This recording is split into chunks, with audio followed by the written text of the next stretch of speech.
आज हम डिस्कस करेंगे formulas based on AC circuit. Okay, ये तुम्हारे एसी सर्किट पे बेस्ड फॉर्मूलेस हैं। इसमें काफ़ी सारी टर्म्स तुम्हारे लिए न्यू हैं, तो उन फॉर्मूलेस को, उन टर्म्स को हम समझेंगे। फर्स्ट टर्म है एक्सेल। अगर तुमने थोड़े बहुत न्यूमेरिकल करे हो तो तुमने ये टर्म सुनी होगी, XL. What is XL? XL is the inductive reactance. XL is the inductive reactance. Inductive reactance का मतलब क्या है कि ये रेजिस्टेंस है। बेसिकली क्या है? रिएक्टेंस मतलब क्या है? रेजिस्टेंस। ठीक है। और ये इंडक्टिव का मतलब क्या है कि ये इंडक्टर के अंदर का रेजिस्टेंस है। Okay, so that is resistance offered by an inductor. Inductor के ये अंदर का रेजिस्टेंस है। अब ये रेजिस्टेंस है तो इसकी यूनिट क्या होगी? ओम होगी। एंड एक्सएल का हमारे पास फॉर्मूला होता है XL is equal to omega L. Omega is the angular frequency और ओमेगा का फॉर्मूला होता है 2 पाई एफ एल। और इसकी यूनिट क्या है? ओम है। ये क्या आ गया हमारे पास? एक्सएल। ये एक फॉर्मूला आ गया हमारे पास एक्सएल। अब देखो, इसको कंसेप्ट को समझने के लिए एक तुम्हारे पास प्लेन वायर है और एक तुम्हारे पास इंडक्टर वाली वायर है। तो किस केस में तुम्हारे पास इजीली करंट फ्लो होगी? प्लेन वाली वायर में या इंडक्टर वाली वायर में? Obviously the answer is plain wire, क्योंकि इंडक्टर को करंट को, मतलब इंडक्टर के अंदर करंट जाने से रुक रहा है। क्यों रुक रहा है? क्योंकि इंडक्टर के अंदर कुछ ना कुछ इनबिल्ट रेजिस्टेंस है जो करंट को अपने अंदर जाने से रोक रहा है। तो ये इंडक्ट मतलब इनबिल्ट रेजिस्टेंस है, हमने कोई रेजिस्टेंस लगाया नहीं है। तो इस तरह से ये क्या है? Inductive reactance. इसी तरह हमारे पास एक टर्म आती है एक्सी। एक्सी क्या होता है? Capacitive reactance. कैपेसिटिव रिएक्टेंस मतलब अब तुम्हें पता लग गया होगा कि कैपेसिटिव रिएक्टेंस क्या है। ये कैपेसिटर के अंदर का रेजिस्टेंस है, हमने कोई रेजिस्टेंस नहीं लगाया। ये कैपेसिटर के अंदर इनबिल्ट रेजिस्टेंस है। तो वो क्या है? That is the resistance offered by capacitor. Capacitor के अंदर के रेजिस्टेंस को हम क्या बोलते हैं? Capacitive reactance. अगेन, रिएक्टेंस का मतलब क्या है? रेजिस्टेंस। और कैपेसिटर के अंदर के रेजिस्टेंस को हम क्या बोलते हैं? Capacitive reactance. तो एक्सी का फॉर्मूला होता है हमारे पास 1/ओमेगा सी।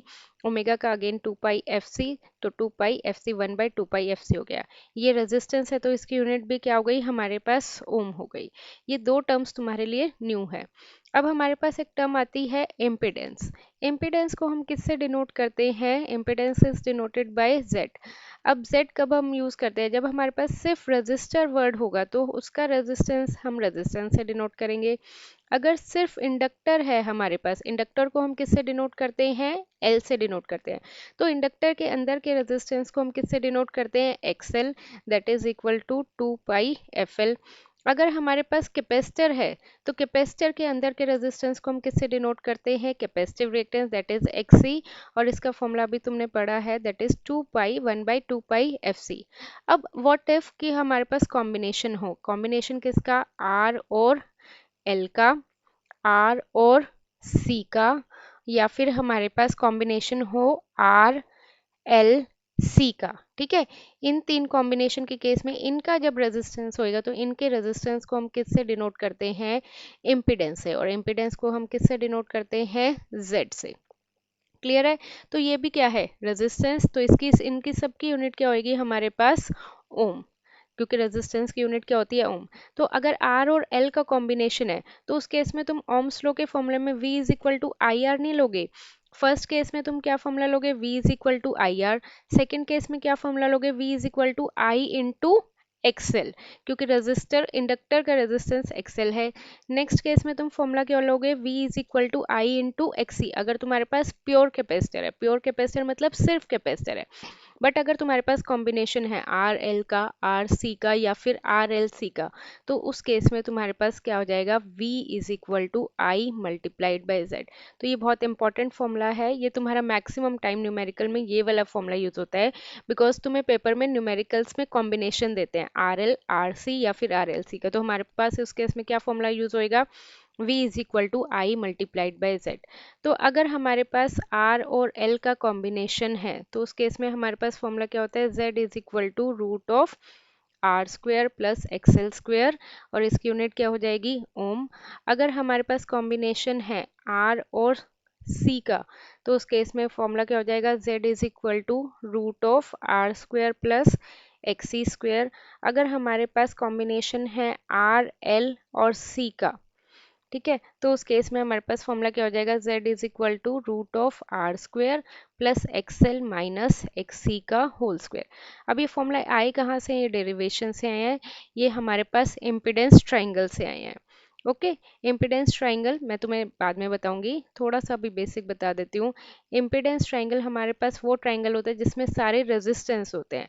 तो बेस में रेजिस्टर का रेजिस्टेंस होता है, परपेंडिकुलर में या तो इंडक्टर का रेजिस्टेंस होगा, अगर आर एल का कॉम्बिनेशन है तो आर सी का कॉम्बिनेशन तो एक्स सी होगा, और दोनों का ही कॉम्बिनेशन है तो दैट डिपेंड्स कि एक्सएल की वैल्यू ज़्यादा है या एक्स सी की वैल्यू ज़्यादा है, तो उसके अकॉर्डिंग हमारे पास वैल्यू आ जाएगी। और हाइपोटेन्यूज में इन सब का कॉम्बिनेशन दैट इज इम्पिडेंस। अब नेक्स्ट जो हमारे पास फॉर्मूलेस में यूज़ होता है वो है कॉस फाई। बहुत सारे बच्चों को कन्फ्यूज़न रहती है पावर फैक्टर में और कॉस फाई में। जनरली स्टूडेंट्स को लगता है कि पावर फैक्टर हमारे पास फाई है, so answer is no. Power factor हमारे पास हमेशा क्या है, कॉस फाई है। और कॉस फाई का हमारे पास फॉर्मूला होता है आर डिवाइडेड बाई जेड। ये फॉर्मूला आया कहाँ से है, इम्पिडेंस ट्राइंगल से आया है, बिकॉज ये इम्पिडेंस ट्राइंगल है, यहाँ पे फाई है, तो इस पे तुम साइन फाई, कॉस फाई और टेन फाई जैसे पढ़ते थे ना टेंथ में, तो यहाँ से अगर तुम कॉस फाई की वैल्यू निकालोगे तो वो क्या होती है, base divided by hypotenuse that is R divided by Z. तो इस इम्पिडेंस ट्राइंगल से हमारे पास काफ़ी फॉर्मूलेज आते हैं। अगर इसी इम्पिडेंस ट्राइंगल में तुम पाइथागोरस थ्योरम लगाओगे, पाइथागोरस थ्योरम तुम्हें पता है H square is equal to P square plus B square. H क्या है हमारे पास, hypotenuse that is Z square, perpendicular क्या है हमारे पास एक्सएल स्क्वायर, और हमारे पास बेस क्या है रेजिस्टेंस का स्क्वायर। तो हमारे पास ये सारे फॉर्मूलेज तुम्हारे इम्पिडेंस के इम्पिडेंस ट्राइंगल से ही आए हैं। पाइथागोरस थ्योरम लगाओगे तो ये फॉर्मूला आ जाएगा, कॉस फाई का फॉर्मूला लगाओगे तो तुम्हारे पास पावर फैक्टर का फॉर्मूला आ जाएगा। Okay correct. तो इसकी ये क्या होता है, हमारे पास यूनिट लेस होता है। यूनिट लेस क्यों होता है, क्योंकि यहाँ पे भी रेजिस्टेंस है, रेजिस्टेंस की यूनिट क्या हो गई हमारे पास, ओम हो गई, और इम्पिडेंस की भी यूनिट क्या हो गई हमारे पास, ओम हो गई, तो ओम से ओम हमारे पास कैंसिल हो जाता है। ये आता है हमारे पास पावर फैक्टर। इसी तरह एक होता है हमारे पास term quality factor. Quality factor और पावर फैक्टर में कंफ्यूज मत होना। क्वालिटी फैक्टर हम कब कंसिडर करते हैं, जब हमारे पास रेजोनेंस की कंडीशन आती है, और क्वालिटी फैक्टर का फॉर्मूला होता है 1/r divided multiplied by root of L divided by C. Quality factor इतना ज़्यादा नहीं पूछते पेपर में, पावर फैक्टर हमारे पास ज़्यादा पूछते हैं।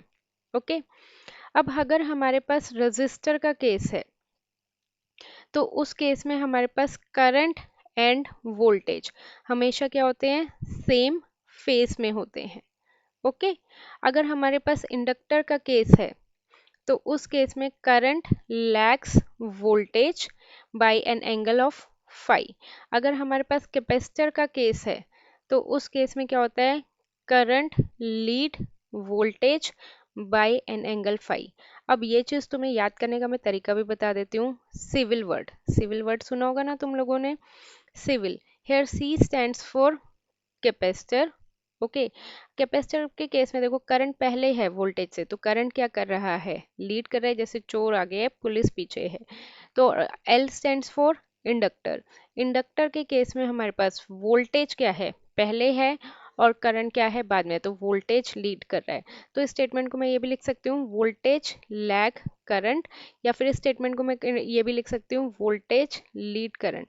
अब चोर आगे है तो पुलिस क्या होगी, पीछे ही होगी, एक ही बात है। तुम चोर को आगे बोल लो या पुलिस को पीछे बोलो तो उससे तुम्हारे पास कोई दिक्कत नहीं है, कंसेप्ट तुम्हारा सेम है। तुम्हारे पास ये फॉर्मूलेस हैं।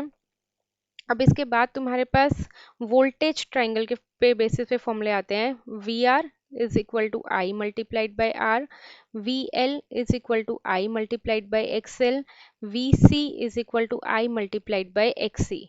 और अगर हमारे पास कॉयल है तो वी आर एल का क्या फॉर्मूला हो जाएगा, आई multiplied by Z R L. Z are L का तुम्हें पता ही है, जेड आर एल का क्या फॉर्मूला हो जाता है, that is root of R square plus X L का होल स्क्वेयर।